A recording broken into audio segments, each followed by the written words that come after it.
Hola, Hola, buenos días. Lena Bianca. What's your name? Leslie.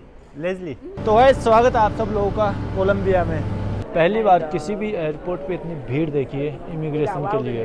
Thank you. Oh, yeah. Bye bye. I am Yeah, going. nice to meet you. Nice to meet you. Bye. और आप लोगों को पता है ये country beauty और drug के लिए फेमस है पूरी दुनिया के अंदर। ये 1,00,000 पैसों का नोट है और इसमें होते हैं 1,900।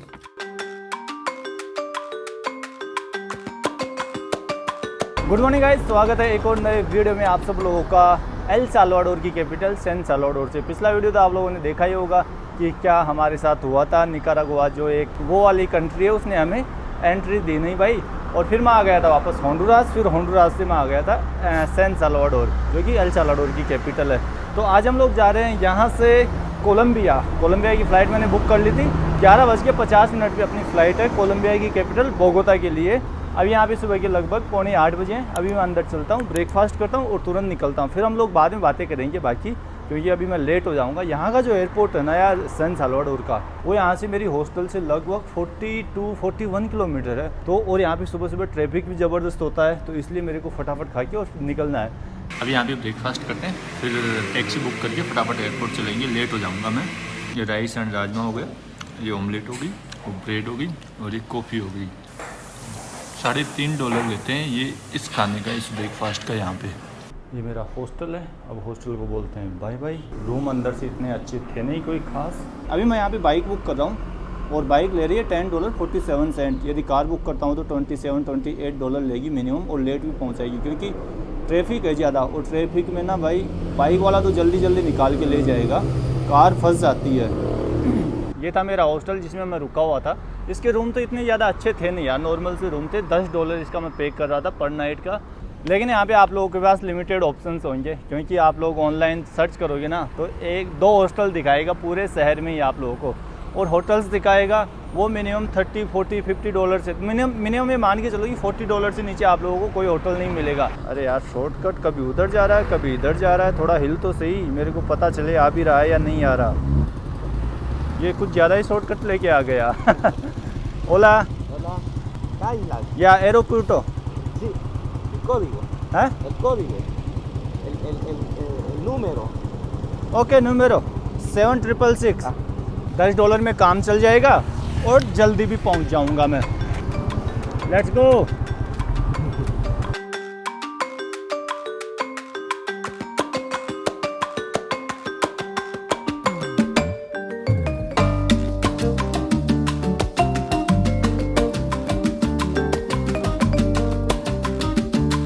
$10.40 अपना टोटल बिल बना है 42 किलोमीटर का।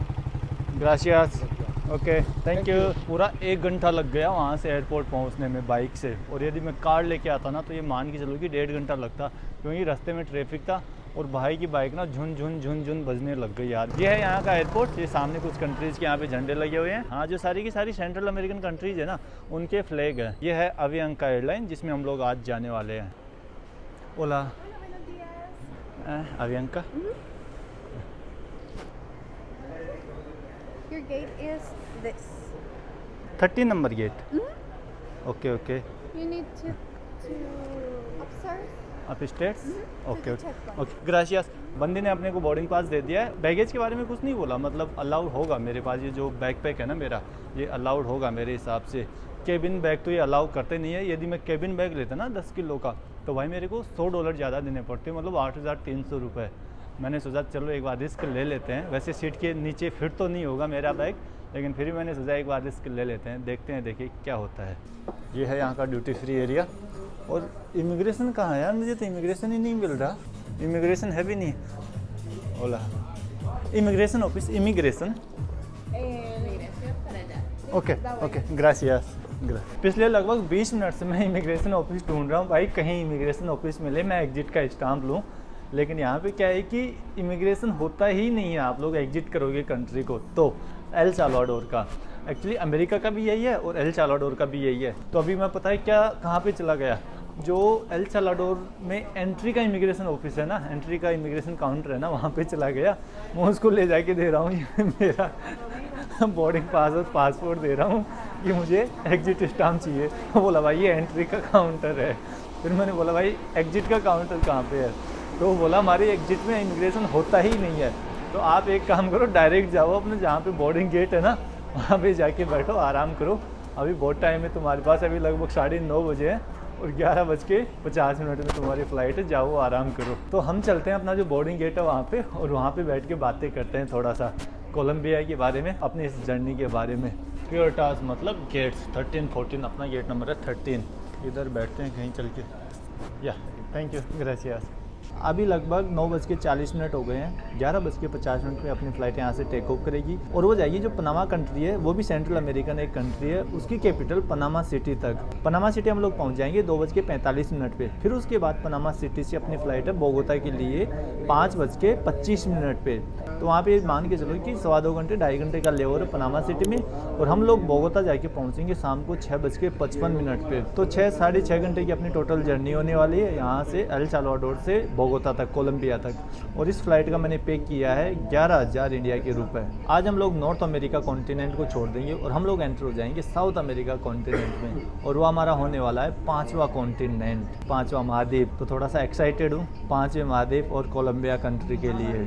एल साल्वाडोर मेरी फेवरेट कंट्री है पूरे सेंट्रल अमेरिका में, यहाँ के लोग भी फ्रेंडली हैं, बिल्कुल सेफ़ है। हालांकि एक टाइम पे murder capital of the world हुआ करती थी, लेकिन पिछले 4-5 साल में यहाँ पे इतना सुधार हुआ है ना, इतना सुधार शायद दुनिया की किसी भी कंट्री में इतना सुधार नहीं हुआ होगा। पूरी दुनिया में चले जाओ, यहाँ का प्रेसिडेंट है ना नायब बुकेले, उसने यहाँ पे इतना ज़बरदस्त वाला भाई काम किया है पिछले 4-5 साल में। भाई साहब जो पूरे गैंगस्टर्स थे ना, सबको ना जेल में डाल दिया।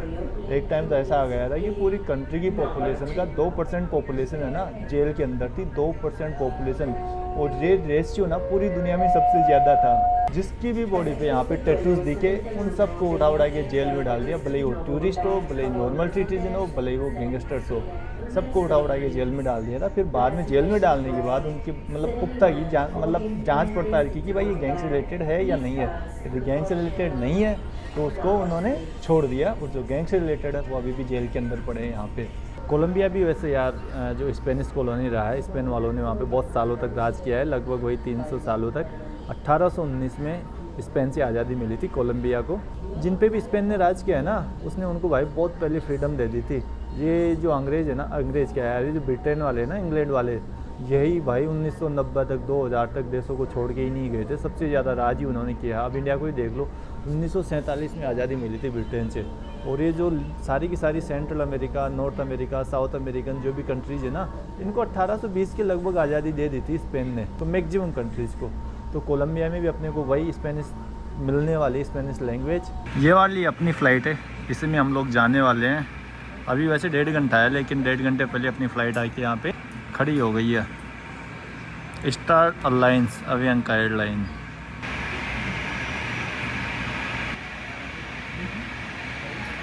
सामने देखो एक और एयरलाइन जा रही है, कोपा एयरलाइन। यह है स्टार अलायंस अवियांका एयरलाइन।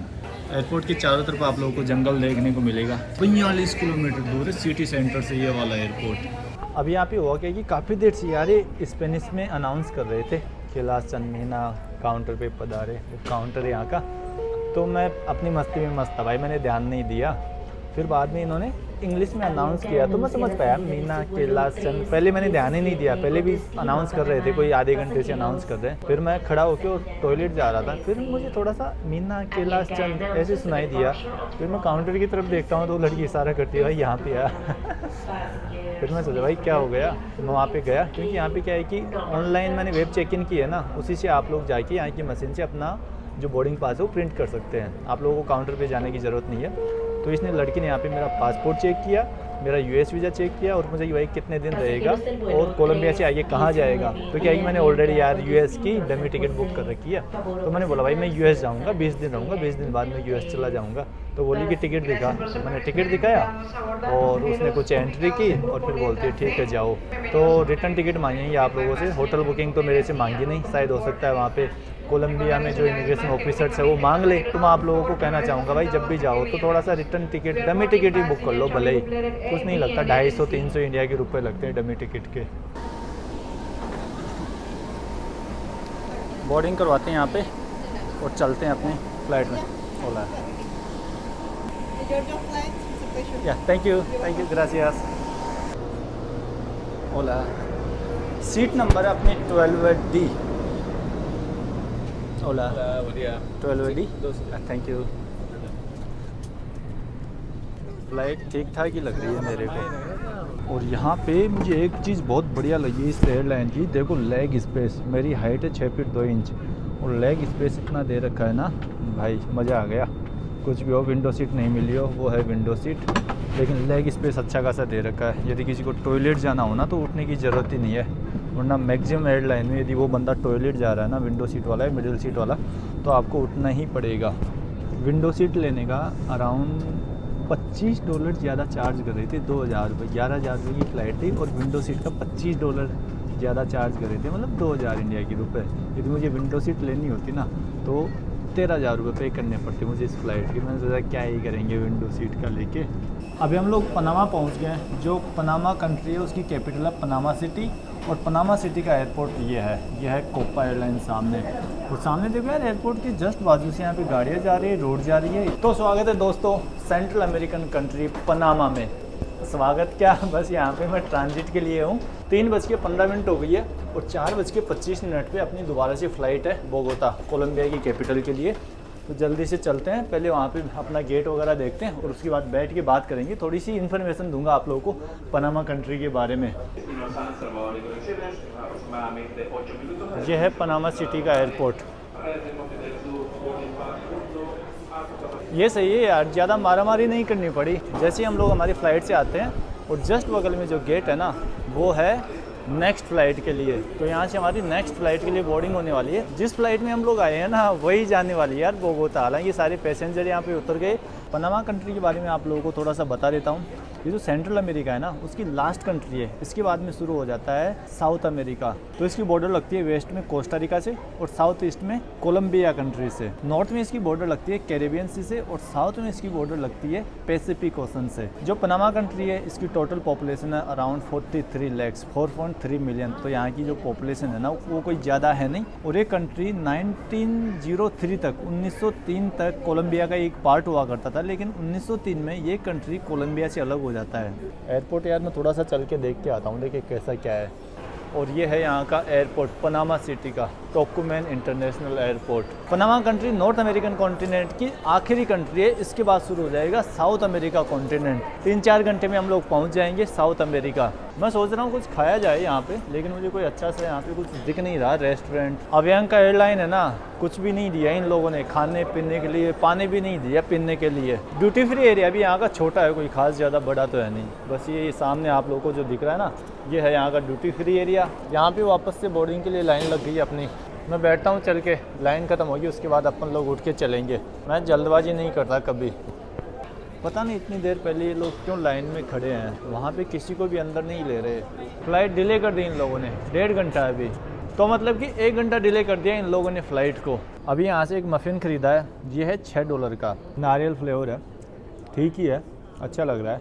यह है दूसरी साइड इस एयरपोर्ट की, जहाँ पे हमारी फ़्लाइट लैंड हुई थी ना वो इसके अपोजिट साइड में लैंड हुई है। ये कोपा एयरलाइन मुझे ऐसे लग रहा है यार, यहाँ की लोकल एयरलाइन है, मुझे ऐसे ही लग रहा है यहाँ की। इधर 1 2 3 4 5 6 7 8 10 के लगभग प्लेन्स खड़े हैं इधर, और सारे के सारे कोपा एयरलाइन के हैं। और यार ये लोग ना 1 से 1.5 घंटा हो गया इनको यहाँ पे खड़े हुए। फ्लाइट कहीं छोड़ के भग रही है क्या यार? इनको मेरी ये बात समझ में नहीं आई। अब इनको पता है कि 5:30 बजे ना बोर्डिंग हुई, 5:30 बजे आप लोगों को फ्लाइट में बैठने दिया जाएगा, फिर भी लाइन लगा के खड़े हैं। 5:30 बजे बोर्डिंग होगी, उसके बावजूद भी। इस वाले एयरपोर्ट पे आप लोगों को केवल 1 घंटे के लिए फ्री वाईफाई मिलेगा। अब मेरा 1 घंटा तो हो गया खत्म। प्राइसेस सेट कर रखे इन लोगों ने। 1 घंटे का मांग रहे हैं $4, 2 घंटे का $6, 4 घंटे का मांग रहे हैं $10 और 1 दिन का मांग रहे हैं $15। अब यहाँ पे हम लोग कम से कम 3 से 4 घंटे बैठेंगे तो फिर क्या मक्खी मारेंगे बाकी बैठ के? पैसे दो इनको इंटरनेट के। कम से कम 1.5 घंटे से या 2 घंटे से ज़्यादा हो गए इन लोगों को लाइन लगी इधर। चलो कुछ चेक तो है ना, वापस आके बैठ गए। जिनके पैरों में दर्द होने लग गया वो वापस आके बैठ गए। 5 बज गए और हमारी बोर्डिंग शुरू हो गई है। मैं एल साल्वाडोर से आ रहा हूँ। वहाँ पे तो ये बैग वगैरह कुछ भी चेक नहीं किया एल साल्वाडोर में। यहाँ पे सबका बैग चेक कर रहे हैं। वो मेरे को बोलता है तेरा बैग हैवी है तो तेरे को पैसा पे करना पड़ेगा। मैंने बोला ये देख भाई मैं एल साल्वाडोर से आ रहा हूँ, यहाँ से नहीं आ रहा। वहाँ पे अलाउ कर दिया, उसको दूसरा बोर्डिंग पास भी दिखाया। फिर वो बोलता है ठीक है okay okay you can go. वहाँ पे चेक करते ना तो मेरे को $100 एक्स्ट्रा देने पड़ते बैगेज के। सीट नंबर सी मिला है तो बाहर का तो कुछ दिखा नहीं पाऊँगा, तो अब हम लोग सीधा मिलते हैं कोलंबिया की कैपिटल बोगोता में, और वहाँ पे मैं रुकने वाला हूँ। मेरी एक होस्ट है तो मैं आज उसके साथ रुकने वाला हूँ, तो देखते हैं मैं वहाँ तक कैसे पहुँचता हूँ। उसका घर है ना एयरपोर्ट से अराउंड 25-30 किलोमीटर दूर है। रात के 7:30 बज गए और हम पहुँच गए हैं बोगोता एयरपोर्ट पे। तो है स्वागत है आप सब लोगों का कोलंबिया में। तो फाइनली गाइज मैं पहुँच गया हूँ कोलंबिया यार। अभी मुझे यहाँ का इमिग्रेशन क्लियर करना है, 7:45 बज गए यार, बहुत लेट हो गया भाई साहब। इमिग्रेशन के लिए लाइन देखो, यहाँ तो इमिग्रेशन क्लियर करने में मुझे लगता है कि 1 घंटा लग जाएगा। 10 बजे जाके मेरे होस्ट के घर पहुँचूँगा। सिम कार्ड कहाँ से लूँगा, मनी एक्सचेंज कहाँ से कराऊंगा, ATM से पैसा विड्रॉ कहाँ से करूँगा। बहुत ही कम एयरपोर्ट्स पे ना इतना लंबा लाइन देखने को मिलता है इमिग्रेशन क्लियर करने के लिए। इस हिसाब से मुझे लगता है कि यहाँ पे टूरिस्ट बहुत ज़्यादा आते हैं। इंटरनेट का यहाँ भी वही है, पनामा वाला जैसा हाल है। चलो पनामा में भाई 1 घंटे के लिए तो फ्री दे रहे थे, यहाँ तो केवल 30 मिनट के लिए फ्री दे रहे हैं मेरे हिसाब से। 1 घंटे का इंटरनेट लेते हो तो $4, 2 घंटे का $6, 4 घंटे का $9, 1 दिन का $12। हद है यार, एयरपोर्ट पे तो कम से कम फ्री दे दो यार, बेचारा कोई परेशान हो यहाँ पे। मान लो किसी का 4-5 घंटे का ले ओवर हो, कोई 10 घंटे पहले आ जाता है, 10 घंटे का भी ले ओवर होता है। अरे यार ये स्पेनिश में है, ये इसको स्कैन करके फिर वो करो। पहली बार किसी भी एयरपोर्ट पे इतनी भीड़ देखी है इमिग्रेशन के लिए। कितने टूरिस्ट आते हैं यार यहाँ पे। इमिग्रेशन हो गया अपना। इमिग्रेशन में यार ज़्यादा सवाल जो आप तो कुछ नहीं पूछे, बस ये पूछा कितने दिन रहेगा यहाँ पे। मेरा US का वीज़ा चेक किया, उसको पता नहीं ऐसे रब कर करके चेक किया भाई ओरिजिनल है या नहीं है। रिटर्न टिकट नहीं पूछा, होटल पूछी, होटल उनको एड्रेस डालना होता है। ये पूछा इंडिया में रहता है या US में रहता है, क्योंकि मेरा US का वीज़ा था तो मैंने बोला इंडिया में रहता हूँ मैं। और यहाँ पे किस पर्पज़ से आया है, मैंने बोला टूरिज्म पर्पज़ से आया हूँ। तो इमिग्रेशन तो बहुत ईजी था यार, इमिग्रेशन में तो कोई दिक्कत नहीं आई। अब मैं सोच रहा हूँ यार यहाँ से सिम कार्ड लूँ या नहीं लूँ। अभी मुझे जाना है मेरी होस्ट के घर, और वो यहाँ से लगभग 15 किलोमीटर है। मुझे बाहर जाना पड़ेगा, उबर बुक करना पड़ेगा। या थैंक यू मैन। भाई बोल रहा welcome to Colombia, thank you, bye bye, I am going, nice to meet you, bye bye. वो बंदी थी ना, अभी मैं यहाँ पे वाईफाई एक्टिवेट कर रहा था, उसमें ना सब स्पेनिश में लिखा हुआ आ रहा था। मैंने उससे एक्टिवेट करवाया एयरपोर्ट का वाईफाई, तो उसने मेरी हेल्प की एयरपोर्ट के वाईफाई से कनेक्ट करने में। Hi brother, how much? $27 or 100,000 pesos. $27, 18 GB। यार ये तो बहुत महंगा हो रहा है यार, $27। 18 GB इंटरनेट दे रहा है यार $27 का। 2200-2300 इंडिया के रुपये हो गए, 18 GB इंटरनेट। मैं सोच रहा हूँ यहाँ से ATM से कुछ पैसा निकाल लिया जाए या फिर करेंसी एक्सचेंज करवाई जाए। Cash withdrawal from credit, cash withdrawal from saving. 4 lakh Colombian peso दे रहा है यार। 26,000 तो ये ट्रांजैक्शन चार्ज ले रहा है, 500 रुपये चार्ज ले रहा है यार। दूसरे पे ट्राई करता हूँ, ये 25,000 चार्ज कर रहा है यार। क्या किया यार ये,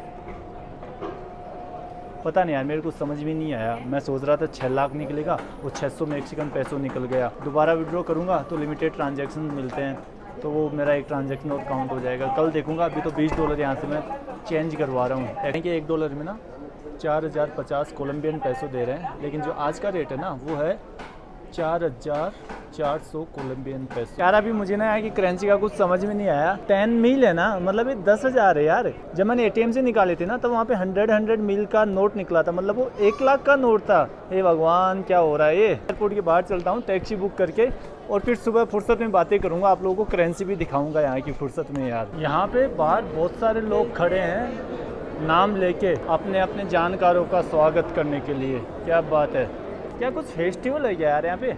या मुझे लगता है अपने जो जानकार उनका ऐसे ही वेलकम करने के लिए खड़े होंगे ये लोग। हम लोग आ गए हैं एयरपोर्ट के बाहर। ओला brother, no English, it's okay. यहाँ के एयरपोर्ट की मुझे एक बात अच्छी लगी यार, आप लोग बाहर भी आ जाओगे ना तो भी वाईफाई कनेक्ट रहता है, तो बाहर आइए आप लोग टैक्सी वगैरह बुक कर सकते हैं। तो ये मुझे अच्छा लगा। इस भाई को मैं दूंगा 40,000 कोलंबियन पैसो, तो ये मेरे मान के चलो कि $10 के लगभग मेरे लग जाएगा। लेकिन नाइट का टाइम है और पहला दिन आज मेरा कोलंबिया में, और ऑलरेडी 9:15 के लगभग टाइम हो गया है, 9:15 बज गए हैं। इमिग्रेशन क्लियर करके और मेरे को बाहर निकलने में 1.5 घंटे से भी ज़्यादा लग गया, 1.5 घंटा लग गया। मेरे पास इंटरनेट है नहीं, और मैंने मेरी होस्ट को बता दिया है कि मैंने यहाँ से टैक्सी ले ली है। जब एयरपोर्ट पे था ना, टैक्सी में बैठते ही मैंने उसको मैसेज कर दिया था कि मैंने टैक्सी ले ली है और मैं आ रहा हूँ तुम्हारे घर के लिए। इतनी दूर आ गया, यहाँ भी एयरपोर्ट का वाईफाई पकड़ रहा है। वो देखो उधर एयरपोर्ट है।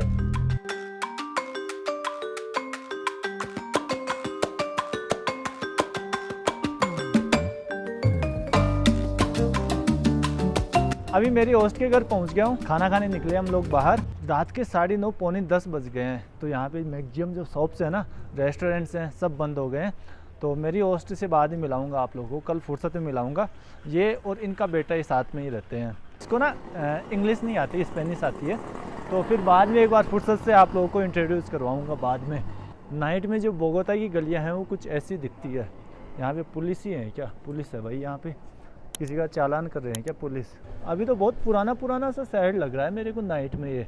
कल सुबह आप लोगों को एक बार पूरा एक्सप्लोर करके बताऊंगा। अभी रात के 9:50 हो गए हैं और जो सारे के सारे रेस्टोरेंट है ना बंद कर दिए हैं। कोई भी खाना नहीं दे रहा। ये है, ये भी बंद कर दिया। अभी वो सामने जाके आए, वो भी बंद कर दिया। खाना भी मिलेगा या नहीं मिलेगा मेरे को आज रात को? ये कोई रेस्टोरेंट ओपन मिला है यहाँ पे बड़ा ढूंढने के बाद। तो अब यहाँ पे बैठते हैं और कुछ खाते हैं। ये बंदी रात में मेरे लिए इधर उधर घूम रही है केवल रेस्टोरेंट ढूंढने के लिए। Natalie my host from Bogota. केवल ट्रांसलेटर से बातचीत हो रही है।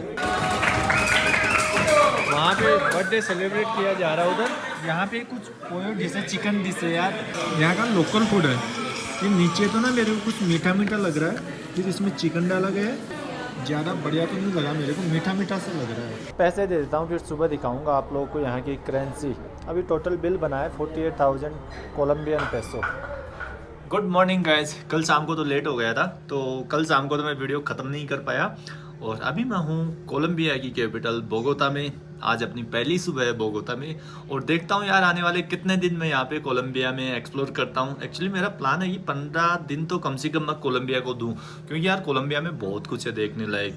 और आप लोगों को पता है ये कंट्री ब्यूटी और ड्रग के लिए फेमस है पूरी दुनिया के अंदर। अभी मैं मेरे होस्ट के घर पे ही हूँ। सुबह के लगभग 8:30 बज गए हैं। छोटे मोटे काम करूँगा, जैसे सिम कार्ड खरीदूंगा और भी एक दो मतलब लॉन्ड्री वॉन्ड्री कपड़े वपड़े धुलवाऊंगा, ये करूंगा वो करूंगा, छोटे मोटे काम। क्योंकि मेरे को कपड़े धुलवाए भाई कितने दिन हो गए, 20 दिन हो गए यार। मेरे होस्ट है वो मेरे को खाना दे गई है। ये कुछ यहाँ का लोकल ब्रेकफास्ट है, एग हो गया, ये कुछ ब्रेड हो गई और ये पता नहीं अपने जो कचौरी होती है ना उस टाइप का, लेकिन ये कचौरी नहीं है, कुछ और ही है। कल शाम को यार मैं यहाँ की करेंसी भी आप लोगों को अच्छे से नहीं दिखा पाया, तो मैं सोच रहा हूँ अभी आप लोगों को यहाँ की करेंसी भी दिखाई देता हूँ। बहुत सारे लोगों को करेंसी देखना बहुत पसंद है और कलेक्शन करना तो पसंद है, लेकिन मैक्सिमम लोगों के लिए ना कलेक्ट करना इतना ईजी है नहीं। जैसे मैं तो यार एक कंट्री से दूसरी कंट्री घूमता रहता हूँ, तो मेरे पास तो है भाई ऑप्शन। ये देखो, ये है कोलंबिया की करेंसी। ये है 1 लाख पैसों का नोट। 100 मिल मतलब 1 लाख पैसों।